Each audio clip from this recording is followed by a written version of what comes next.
Hey guys, what is up? This is Matthew Davis, me once again. Welcome back to another movie review, aka After I Saw, or in this case, another double movie review, aka After I Saw. I saw two movies. I saw one on Christmas Eve and one today, actually. I'm outside the mall right now. Me and my family are going out to dinner. While I'm waiting, I might as well just do my quick thoughts on these two movies. First off, I'm going to talk about The Matrix Resurrections, the revival of Neo, who is now a game designer and is basically making games about his life in the Matrix. And from there, he comes back, and what happens is he reunites with some of the older characters, and there's the new look of Smith. I'm not sure if he's supposed to be like a younger version, but he's not played by Hugo Weaving.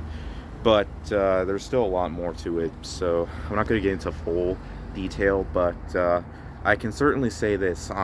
It may please a lot of viewers, but it's also probably going to frustrate a lot, because a lot of franchises have been reviving franchises just to put in a lot of nostalgia to the other films, like Ghostbusters Afterlife and Spider-Man No Way Home. But I feel like there was a really good reason why a lot of that happened in No Way Home, because of the plot. And I think the nostalgia factor for Ghostbusters, I think worked a lot better as well, because I felt like they had more of a purpose. But trying to craft a new story, it didn't entirely work well for me.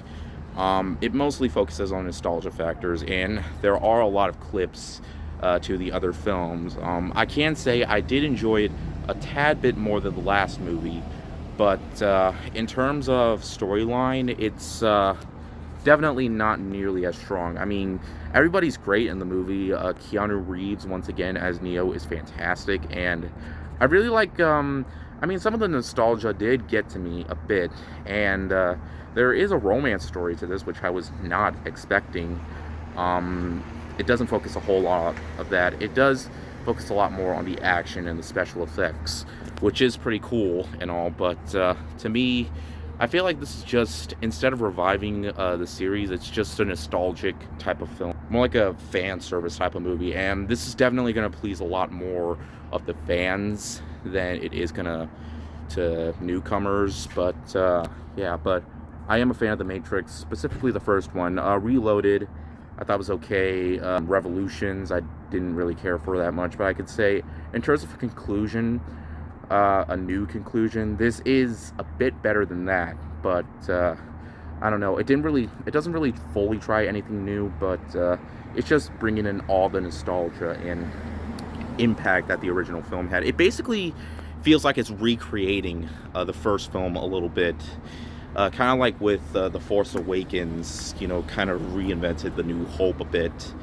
But that's a different story. I thought this was a decent film, okay? This wasn't nearly as bad as most people made it out to be or thought it would be.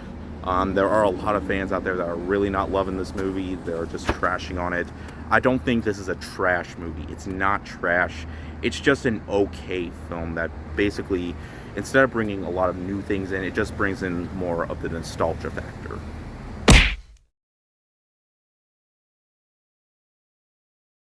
Alright, now I'm going to be talking about the long-awaited prequel to the Kingsman series, The Kingsman. Now, of course, this is the origin story to the Kingsman, where all characters that are based off of real people gang up together. It basically takes place during historic times, before the modern events of the Kingsman movies. And I really enjoyed the first Kingsman. I think it was a really fun action film. I had a great time with that in the theater. Second movie I thought was pretty good as well, not quite as good as the first. This film, it's a fine film. I wouldn't really say it's fully worth the delays, but I could say it's good for a fun action film.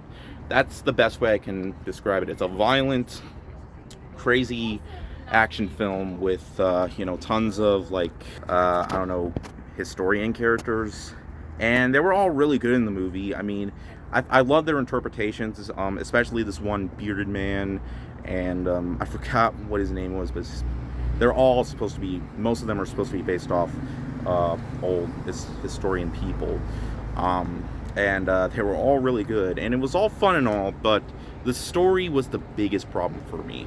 It was very weak here, and despite the fact that I liked the historian characters, or the characters that were playing the historian characters, I just liked, the characters from the original movies. I mean, of course, it's supposed to be a prequel, but I just like the new, or the characters from the modern time more than old time, because while they're basically just there because it's supposed to be based off, well, not really based off historic events, because of course, it's nothing like that. It's kind of hard for me to explain, but because the Kingsman was supposed to be pretty, big. I mean, the first film was really big. It's just a dumb, fun action film with not really much of a good story here, and I honestly just recommend watching the first two Kingsman movies, or at least the first one. Second movie does get some criticism, but it's not a terrible film. But yeah, don't really have that much to say about the Kingsman. While I was watching it,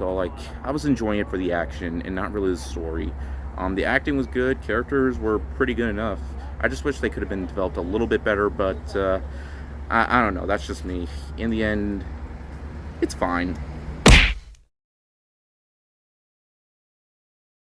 Yeah, two decent action films that I could say are worth watching if you're into the franchise, but I don't really know what there is else to say. It's just, eh. There is another movie I'm going to be seeing called Licorice Pizza. I'm really looking forward to seeing that. I've heard tons of great things about it. Hope you guys had a great Christmas, and yeah, nothing more to that. Sorry this video was kind of short, or both of my reviews were short. I didn't have a whole lot to say about them, because basically, if they were like truly great or truly terrible, then I would have more things to say about it. But I really don't. Even though it's supposed to be like The Matrix is supposed to be really big. But yeah. Anyways, thank you guys so much for watching, and I'll see you guys later. Word out.